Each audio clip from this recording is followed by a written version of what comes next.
All right, welcome to our webinar on Grants.gov for Community Food Projects Applications. My name is Sarah Lambertson, and I'm the Community Food Projects Coordinator at New Entry Sustainable Farming Project. We received a training and technical assistance grant from the USDA to provide support to applicants and grantees. So in addition to this webinar, we have other resources available that I will talk about. And because of the grant that we received, we're able to provide all of this for free to all of you. So just a quick look at our agenda today. We're going to do a very brief technical overview, and then we're going to walk through the process of getting ready to submit on Grants.gov. So there's a couple of preliminary steps, and then take a look at the application itself and some of the sort of details of it, that it's a little bit unique. And then I'll take questions at the end. You feel free to type into the chat as we go, and but I'll address all questions at the end. So who are we? New Entry Sustainable Farming Project. We're based in Massachusetts. We do on-the-ground work here with farmer training and food access work, and then we coordinate two national technical assistance networks, one for incubator farms and the other for applicants and grantees of the Community Food Projects Grant. And as I mentioned, we received a training and technical assistance grant to provide this support to applicants such as yourselves. So I encourage you to take a look at our website if you haven't already, nesfp.org/CFP. We have a lot of links and documents there. We've got a very recently updated grant writing guide, which takes a look at the differences between last year's RFA and this year's and really sort of walks through the nuts and bolts of that. We offer one-on-one technical assistance. So we have a network of technical assistance providers that can help you on a variety of different topics, from some of the sort of more technical things like we're talking about today, through project development, and some are able to do proposal review depending on the timeline. We also have webinars such as this and recorded webinars, another webinar coming up this week that'll have information for you at the end. And again, I will share the presentation slides with you after I send out with the recording, so don't worry about trying to take notes on everything. If you want to just listen, you'll get the slides afterwards. And if you have any questions, feel free to email me, sarah.lambertson@tufts.edu. So we're going to start with a quick overview of the process, and I'm going to go through each of these steps in more depth, so don't worry if I'm going too quickly right now. Some of your organizations very well could be partway through this process. Some of you maybe have never, looks like we've got a few people who are having sound issues. So some of you might not have started this process yet. Some of you may be halfway through it, but really important to understand where you are in the process and make sure that you're moving through it. All of these steps are required before you're able to submit. So first is getting your DUNS number through Dun & Bradshaw. That takes a couple of days. And the next is using that number to apply register on the system for award management and appoint your eBiz point of contact, which takes a couple of days as well. And then from there, the eBiz point of contact appoints the authorized organizational representative, who then registers on Grants.gov and is then confirmed by the eBiz point of contact. So there are several steps involved, and again, I'm going to walk through these one by one, so don't worry if I move too quickly through those. But you can see that there are several things that need to happen before you're able to submit the application. So the first is a DUNS number. There's a very good chance that many of your organizations will already have your DUNS number, but really important to know whether or not you do. It's something you only do once. You can go to this link here, and this is a link that I'll send out to you after the webinar today. It takes a couple of days, 3 to 5 days to register, and there is no fee. So you need some basic information about your organization, but nothing super in-depth. The next step is registering with the System for Award Management.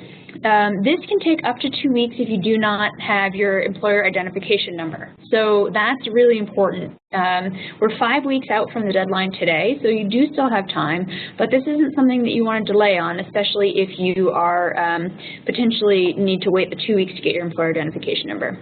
Now let's say you've already registered with SAM in the past. It does need to be renewed annually. So that's really important. Make sure that your registration is up to date currently, and you can go to sam.gov. This also does not have a fee to register, and you do need your DUNS number to apply. So this cannot be done simultaneously with requesting your DUNS number. It needs to happen afterwards. So again, just start thinking about how long this is going to take. At this point, you appoint your eBiz point of contact, who will be that main person communicating with sam.gov, typically a director or someone maybe in grants management, depending on the size of your organization. From here, the authorized organizational representative appoints the eBiz point of contact appoints the authorized organizational representative. These can be the same person. So if you've got a really small organization and it makes sense for it to be the same person, that's fine. Some larger organizations have it be separate people. Then the AOR registers with Grants.gov. Now, what I'm about to say, is one of the most important things to be aware of. The authorized organizational representative username and password are needed to submit a grant. So after you've uploaded everything into the PDF, you've filled in all the forms, your budget is perfect, and you press submit, a box will pop up asking for a username and password, and it's asking for this AOR's username and password that they use when they register with Grants.gov. So make sure that you know what that is. Unfortunately, we've heard a lot of stories of people getting to the very last minute and not being able to find the correct password because it was a previous executive director and they couldn't figure out what it was, and as a result, were not able to submit their grant. So this is one of many reasons to make sure that you're trying to submit early, just so that you are aware if this is an issue. After the AOR has registered, the eBiz point of contact confirms their registration, and then they are able to submit applications. So that sort of is the process from beginning to end, with your DUNS number all the way through confirming the AOR registration. And depending on where you are, it could take as short as a couple of days if you already have some pieces in progress. It could take as long as 2 or 3 weeks if you haven't done this yet. So definitely something to begin sooner rather than later. So where do you access the application? So this is a screenshot from the Grants.gov website. And up in the upper right-hand corner, you can see I circled register. That's where the AOR would go to register with Grants.gov. And then to find the CFP grant, you can just type community food projects into the search grant opportunities, and it's the first one that pops up. And you can click on that hyperlink there. You can see that it's to the National Institute of Food and Agriculture with a deadline of November 30th. So you click on that link that I just showed you, and it will allow you to download the PDF from Grants.gov. And there's an option to select email updates to changes in the application, which I would highly recommend you put your email in there in case there's some big change that you want to be aware of. And we're going to take a couple of looks at the PDF from Grants.gov because it actually has live links, so it's a little different than a normal PDF you might be used to. You do need a current version of Adobe Reader, which you can download for free, as well as a PDF generator, so that when you're compiling all of your letters of support, you need to put them together in one PDF. That is something you can either get through Adobe paid, or you can search online to find one for free. So I mentioned this once already, but I'm going to mention it again. It's really important to submit early. These grant packages with several PDFs uploaded, and they get really large. And if your internet is slow, or if Grants.gov is experiencing a really high volume, it may slow down.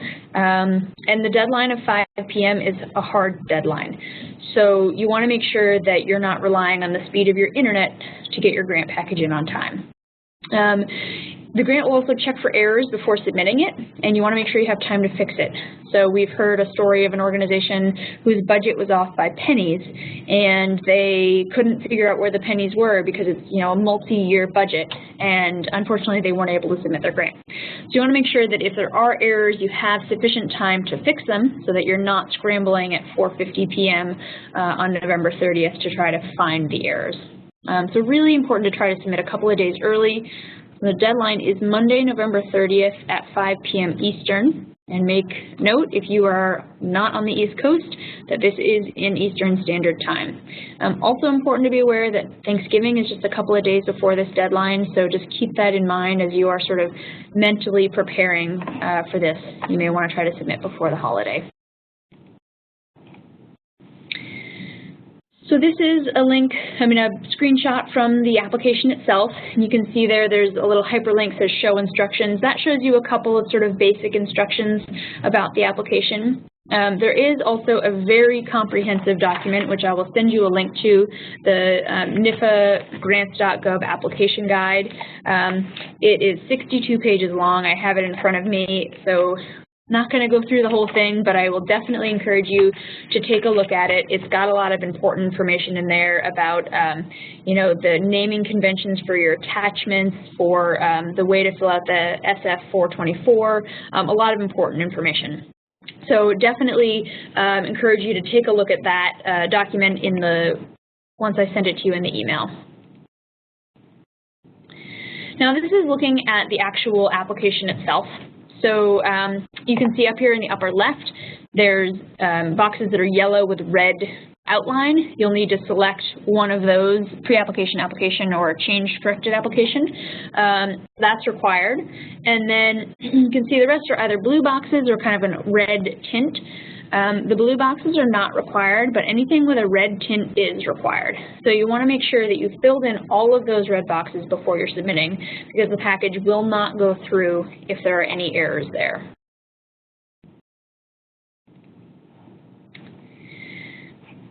So this is a look at the budget form.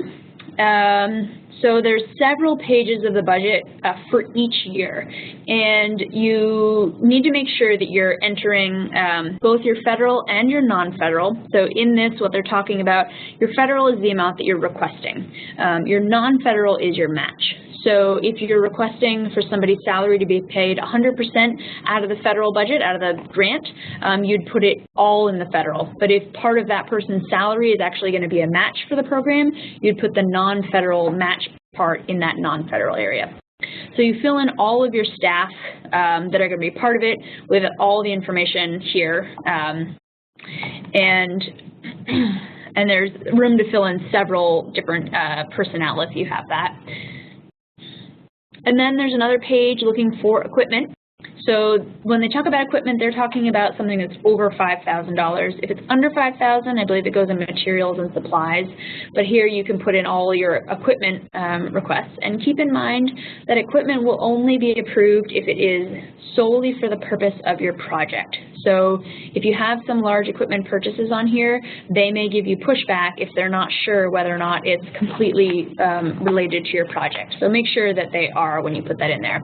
And again, we've got federal and non-federal, so that's where you're talking about. This is federal is your request for the grant, and then non-federal is your match. And this program does require a dollar-for-dollar match.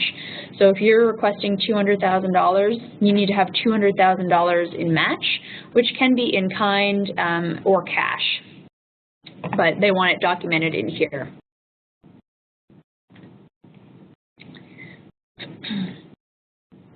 And then down at the bottom here, so we're at the bottom page of the budget, and you can see it got cut off a little bit on the screen here, but on the left it says budget justification, and there's a bright yellow box. So that's a required field, so you want to make sure that you have your budget justification attached there. And then down here on the right-hand side it says add period. So everything we were just looking at is for year one of the grant. And if you're likely requesting several years, this grant can go up to 4 years. So you'll need to add a period for future years. If everyone could just make sure that they're muted, I think I hear a little sound coming in on the line. So if you are requesting more than 1 year, you'll need to click add period and enter the future years that way.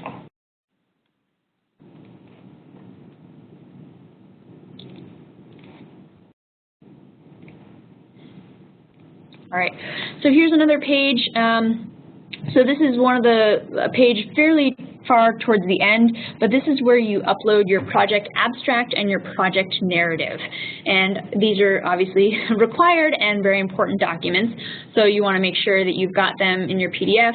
And on page 9 of the Grants.gov application guide that I mentioned, it talks about the attachments and the requirements around those. So it's important to take a look at those and make sure that you've got the correct naming convention, that you don't have any file protections, make sure they're unlocked, all sorts of things like that. And that's where you'll upload your narrative and your abstract.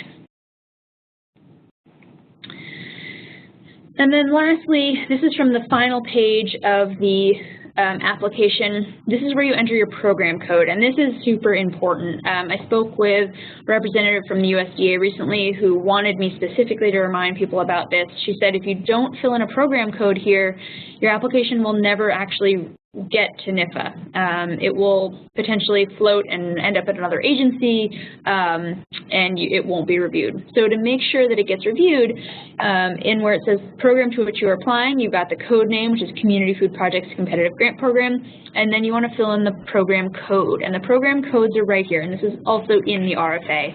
The Community Food Projects, which is the implementation grant, the large grant, is LN.C. The planning projects, which go up to a year, up to $35,000, is LN.B. And the training and technical assistance grant, which is in the RFA this year, is LN.A. So again, that's in the RFA, but just wanted to make sure that everyone was aware of it so that you didn't miss that. So I mentioned at the beginning that this PDF has live links to Grants.gov. So this is back again on the first page of the application. So you can see that there's save. So as you're coming to the end of your day and you're finished working, you can click save, and that will save your whole package, any changes you've made. When you are ready to submit and you think you've got everything all ready to go, you click check package for errors. And this will look through and see if your budget matches. It'll see if you've missed any fields, if you've missed any attachments, and it will let you know. It won't let you know if you have the wrong information somewhere or if you have the wrong attachment. So it's important to make sure that you have yourself or a coworker really going through and making sure all the information is accurate. But this will make sure that everything is filled in. Then after you've done that, the Save and Submit will pop up, and you click Save and Submit. So that is how you actually submit it. But what happens when you click that, I mentioned earlier, a box will pop up asking for a username and password. And it is looking for the authorized organizational representative's username and password that they used when they registered for Grants.gov. So definitely make sure you have that, because this is the final step. And if you get this far and you don't have the password, you're going to be really upset. After you click Submit, you should receive 5 emails, or the authorized organizational representative will. The first one will say that it's been submitted. The second will say that it's been validated. You might also get an email saying it has not been validated, which will mean that there are errors. If you receive that email before the deadline, you are able to go back in and fix it. So this is another benefit to submitting early. But if you receive that not validated email after the deadline, you won't be able to fix it. And then retrieved by NIFA, received by NIFA, and received with your grants number a couple of days later. So that validated email is really important because it may require action. The rest are sort of nice peace of mind to let you know that the grant has moved along and is in the process of being reviewed. So there's a couple of resources on the Grants.gov website. I am not an expert on the technical aspects of Grants.gov, so if you're having issues with Grants.gov, I really encourage you to reach out to their support team. They have, you can call them, you can do email, there's a lot of different ways that you can reach out to them, and I definitely would encourage you to do that, especially also if you're having any technical issues. You need to make sure that you are reaching out to Grants.gov, because I will not be able to help with technical issues on Grants.gov, especially as you're getting close to submitting. And these links, I don't think you're able to click them, but I will put them in the email that I'm sending out to you after the webinar. And lastly, I mentioned that we have one more webinar this week. So we're going to be reviewing the evaluation component for community food projects applications. And we're going to really sort of hone in on that. The USDA has identified that as an area that needs work in applications. So we're going to focus in on that. That'll be Wednesday, this coming Wednesday, the 28th at 1 p.m. Eastern. And you can go to our website to register. And I will also send a link in the email for you to register.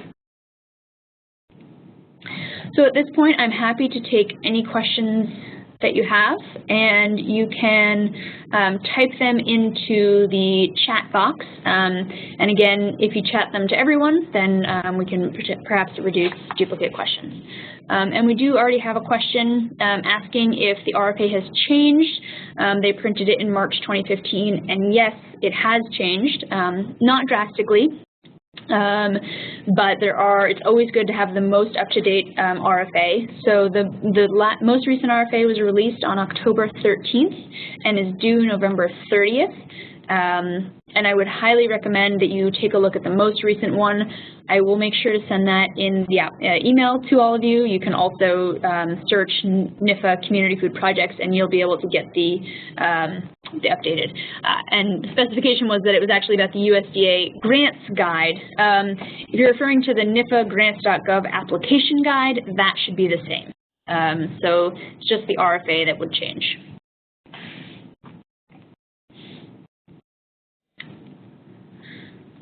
So if there are any other questions, please feel free to type them into the chat.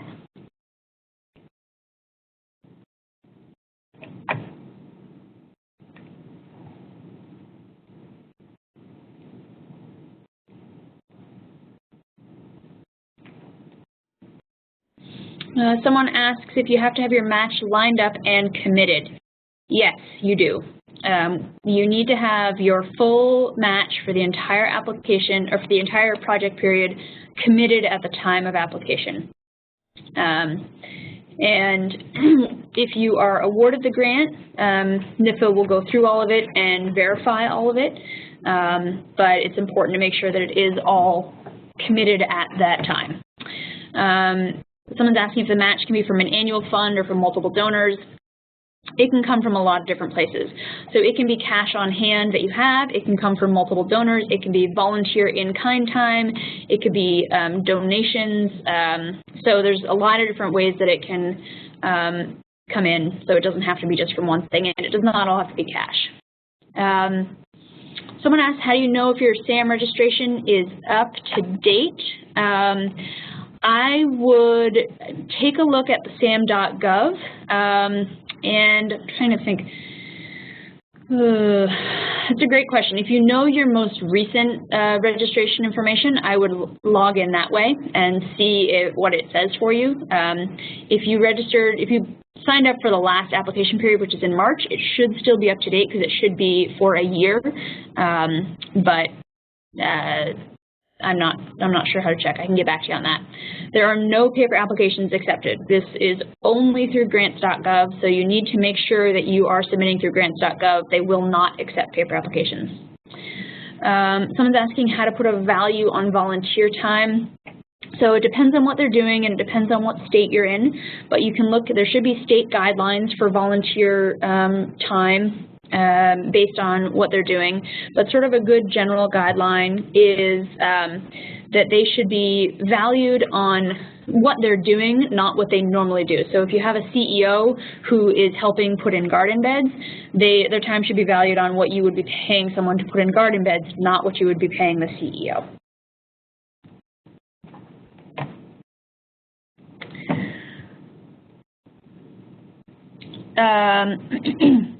Someone is asking if you received a grant from the USDA this year, can you still apply?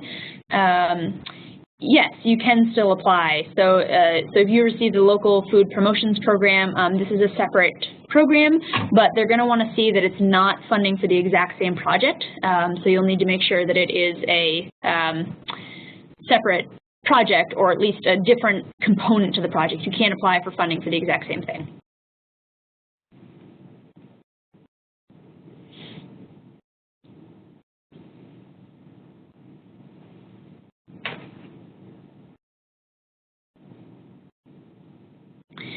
Someone's asking me to define the word project in relationship to the CFP grant. Liza, could you give me a little bit more? Do you just mean whether or not you're doing a separate project? Is that defining it that way?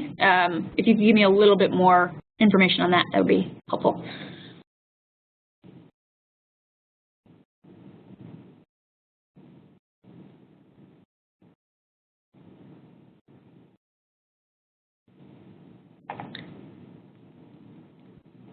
Ask you if it needs to be specific to one project or a conglomerate of food systems work. Honestly, it depends. It can be, this grant program likes to see projects that are integrating a variety of stakeholders and integrating different components of the food system. So it doesn't have to be sort of a siloed project, but my concern would be if it was too many projects that a reviewer looking at it would say that it might be all over the place, and they might be confused as to what the sort of core of it is. So I think as long as you can, so you've got a little clarification. You're bringing in partners working on the local food system, farmers market, food incubation hub. If all the components are connected and have clear relationships to each other, and it's not going to feel overwhelming, if a reviewer reads it and says there's no way one organization is able to do this, then they're going to have problems with that. But if it's all clearly linked and well integrated, then I think that that's probably fine.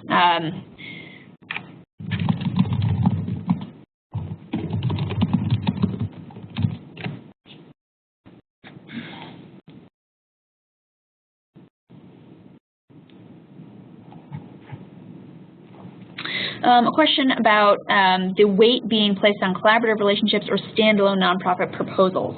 So each application can only come from one applicant, one nonprofit. So there's always going to be a lead applicant, but it is very, very encouraged that you have collaborative partnerships, and so other organizations that you're working with. I don't know the weight necessarily as to the degree, but I do know that it's strongly encouraged that this is not a sole project of one nonprofit, but that there are other organizations involved. And what's really important for this grant program that sets it apart a little bit from some others is that you need to have demonstrated community engagement for the people who are going to be benefiting from the project. So not only is it important to work with other organizations, but it's also really important to make sure that you are pulling in your stakeholders and your beneficiaries and understanding exactly what their needs are and making sure that this project is a fit for their needs.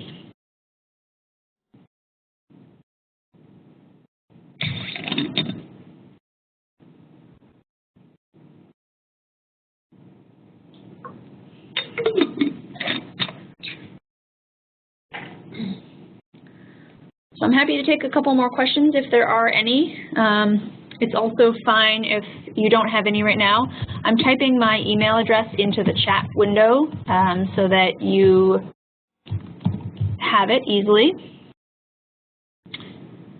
Says it's not an operating grant, so what are they looking to fund? It can fund some operating costs. I mean, it can fund salary, it can fund some overhead and some indirect, but they really want to make sure that whatever it is funding is going directly towards the core, it's going towards the grant, going towards the project and benefiting the people directly. So it's not sort of a blanket operating grant that will allow you to cover expenses on a variety of different things. So it needs to make sure that it's related specifically to what you've outlined in the project. And Liza, if you want to email me, we can chat about that in more depth. Someone's asking if the applicant types, does it need to be a private nonprofit, need to be a 501c3? It does not need to be a 501c3. It does need to be either a tribal organization or a federally recognized nonprofit, but it doesn't specifically have to be 501c3. Someone would like a listing of projects funded from the last year. I can send you in the email what I sent out at the end, the link to the abstracts from all past years, and it has all the ones that were funded most recently, as well as I can send you the press release when they announced the funding a couple weeks ago. And yes, these are quite competitive. I believe the acceptance rate or the approval rate last year was 18%. So they received over 160 applications for about 30 awards. Federally recognized nonprofit letter from the IRS is sufficient proof. It should be, although I would recommend that you reach out to Jane Clary at the USDA to confirm with her. Her email,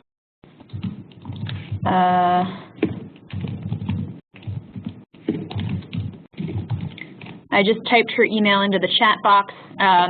She's the one who's ultimately going to be able to tell you whether or not it's if it's sufficient proof. I don't want to be the one to say that since I am not the one determining it at the end. Correct. Someone asked if a county can apply, which is correct. A county is not eligible, but they can partner with a nonprofit. So the applicant needs to be either a tribal organization or a federally recognized nonprofit, but anyone that they partner with does not need to be meet those eligibility criteria. There are a few other criteria in the RFA that I would encourage you to take a look at. There's some experience that they want you to have, so definitely take a look at that. It's on page 9 of the RFA. They talk about the eligibility requirements, but they do specifically say that any partner organization does not need to meet that eligibility criteria.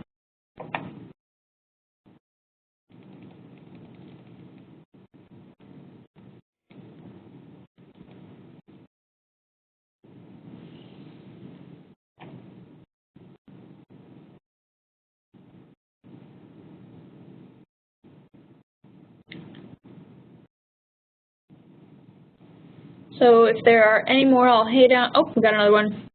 The length of the evaluation webinar. My guess is it will be under an hour.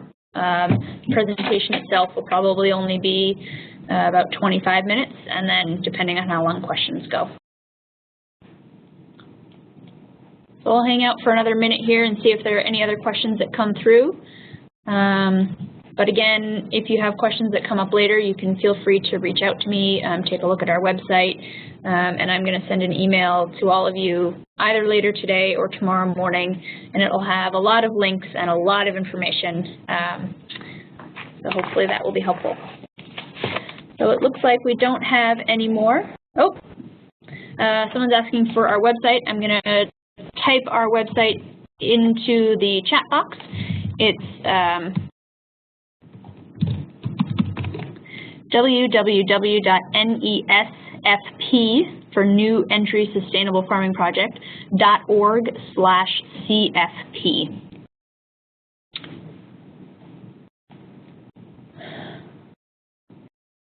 All right, another question came in. What capacity do partners need to participate in the projects? I'm not exactly sure what you mean. Do you mean how much time do they have to contribute? If that is the question, it really depends on how they're being written into the project. They need to make sure that they have the capacity to be written in whatever level they are being written in. There's no sort of set criteria for the amount of time devoted to partners. You are allowed to subcontract parts of the grant, but the lead applicant needs to keep at least 50% of the grant. So, but there's no stipulation for how much or how little you're subcontracting out to partners. So if that's not your question, please send a clarification in.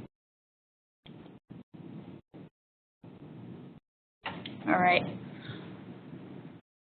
Wonderful. Well, I want to thank all of you for being on the webinar today. And again, feel free to reach out with any questions. We're happy to support you in any way that we can through this process.